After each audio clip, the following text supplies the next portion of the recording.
closer to home, Thailand, we have the Greater Mekong region.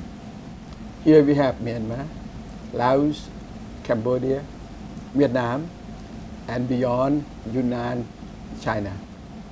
A lot of interesting things are happening in these regions. There are a lot of building program, connectivities among us. But one of the topics much talked about in recent months is the opening up of Myanmar to democracy and to the world. And lately you have seen, of course, the election of Aung San Suu Kyi to the parliament. What would be the implications of the opening up of Myanmar to ASEAN, to Thailand in particular? I'd like to hear the views of Kun Siyasak and also Kun Larry, who has just been to Myanmar. Which one of you to take? Larry has been following the developments in Myanmar for such a long time with a lot of passion. So I think I should defer to him at the beginning. Okay, Larry, please. Thank you. Well, having just come back from Myanmar after an absence of many years, I have to say the changes that I saw there were incredibly striking. There's no doubt that there is an increased freedom on the street. You see no evidence of the military regime of the past. You see it moving into a situation that is probably very similar to what Thailand went through in the 1980s. There's still obstacles to change. Politically, there's still a certain amount of instability, although it is unthinkable to see Aung San Suu Kyi in parliament. It's possible that she may even become the speaker in the near future. The political process is really well on track. The economic process is also developing. Foreign companies are rushing in, particularly Thai companies. But one of the big obstacles, it seems to me, to Myanmar's development is its lack of capacity. Civil servants don't have the experience and training that their counterparts in Thailand have, because they've been isolated for at least 23 years, if not longer, since Ne Win took power in 1962. And that will have implications for the region, particularly Thailand, who I think the Burmese are looking towards for help. But of course, secondly, if peace is brought to Burma, then there's going to be very little justification for the refugees, the ethnic refugees that are here in Thailand, and the economic migrants. So they're likely to be going back to Myanmar, and that has implications for Thai foreign policy. That's right. I agree. About 7 years ago, probably I would beg to differ with Larry at that time. Situation was very much different. But of course, the changes that we've seen in Myanmar right now is nothing short of being remarkable, and nobody thought that changes would come so quickly. But there are still challenges ahead. And I think the main challenge, and this is where we have to help support the people of Myanmar, the government of Myanmar, Aung San Suu Kyi definitely, is for them to be able to move forward with confidence and to make sure that the changes, the political reforms that we have witnessed will indeed be irreversible. And this is where the international community must come in. Previously, I think up to now, most of us have been sitting in the stands, cheering the people and government of Myanmar to go forward. But having reached this stage, I think it's important for the international community, especially Thailand as the next door neighbor of Myanmar, to be actively supportive of this process of change. And Larry mentioned, I think, supporting economic reforms is very important, supporting the development of human resources, because in the end, political reforms can only be sustained when you have a thriving economy, when your economy is developing, and when the people feel the benefit of reform. And you need to have people who can administer the economy. You need to have qualified technocrats, qualified professionals. And this is where I think Thailand, as the next door neighbor of Myanmar, can play a role in support of the reform process that we see. Consider, with the political changes, particularly Parliament becoming incredibly vibrant, Aung San Suu Kyi now in Parliament, is there a likelihood that actually Myanmar is going to become the most democratic country in Southeast Asia? And is there anything in Aung San Suu Kyi's promise and Thein Sein's that Myanmar will become a leader of Southeast Asia within 10 years? Well, all that is for the people of Myanmar to decide. But certainly we want to see a thriving democracy in Myanmar. We want to see a thriving democracy in Thailand.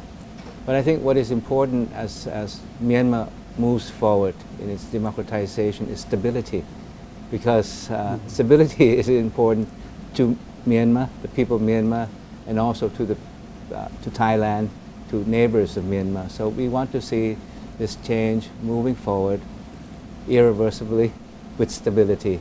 And for that to take place, we have to be supportive and actively supportive.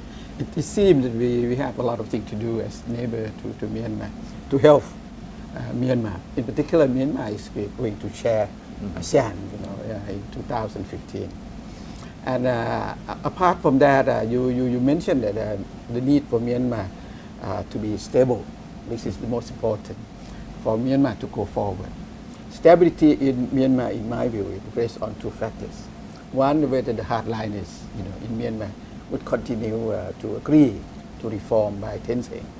Secondly, what about the minority, in Myanmar? Whether the central government will be able to have a good settlement with them. How do you see this coming? And the implication for Thailand would be huge in the social area as well. Whether the success of Myanmar or the failure of Myanmar, the people who will move forward, to come through the border to work in Thailand, legally and illegally. Could you share some view with us? Well, I think even the hardliners do want the reforms to succeed. And so that's why we have to be actively supportive of this current reform efforts. Now, stability depends a lot on how far they succeed in terms of national reconciliation. When we talk about national reconciliation in Myanmar, the focus has been reconciliation with the opposition, NLD. But the other side of the coin, which is equally important, is reconciliation with the minority groups, especially those along the border. And as far as Thailand is concerned, we're very pleased that the government is making progress in this direction. They have negotiated ceasefire agreements with most of the minority groups. Now, how do we turn the current truce, the ceasefire, into lasting peace? And so this is something that will require further efforts. Perhaps we can help upon their request in terms of helping to develop the border areas, helping to bring economic prosperity to the border areas, helping to promote the free flow of trade, investment between the two countries along the border. We are trying to do that. We're trying to open more border crossings, and trying to minimize the regulations for trade and investment, and setting up so-called industrial zones along the border, and also promoting better transportation links. So we believe that with prosperity also, it enhances the chance for lasting peace between the government and the various minority groups. And so we are hopeful that what they're doing right now will lead to lasting peace, lasting reconciliation with the minority groups. It seems that a lot of people are putting their hope on economic prosperity of Myanmar.